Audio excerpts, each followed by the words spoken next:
Sins of the Tongue, a wonderful chapter to read that refers to the sins of the tongue is St. James chapter 3.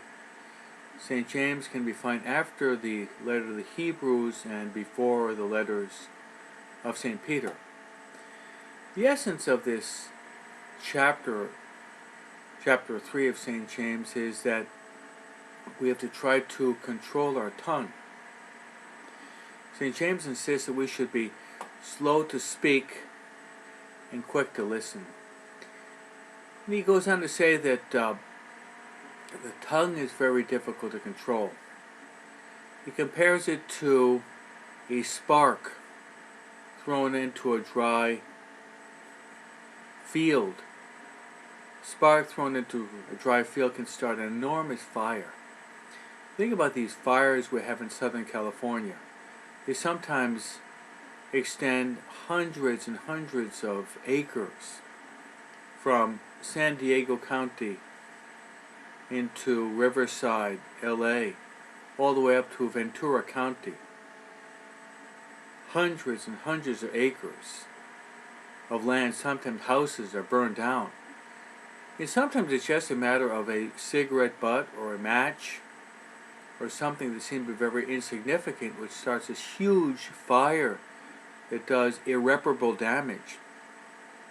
So also, our tongue, even though it is a very small member, it can do irreparable damage. St. James goes on to say that the human person can train many animals, but it cannot train the tongue. Remember once, as a child, going to the circus in New York, the Barnum and Bailey three-ring circus. Remember the trapeze, remember the clowns. And you also remember seeing the series of big black bears that were actually riding motorcycles in a little rink. They're driving, going around and around on motorcycles. This caught my attention, how the human person can train big black bears to drive motorcycles, but we cannot control our tongue. So let's ask ourselves, when we speak, is this pleasing to God?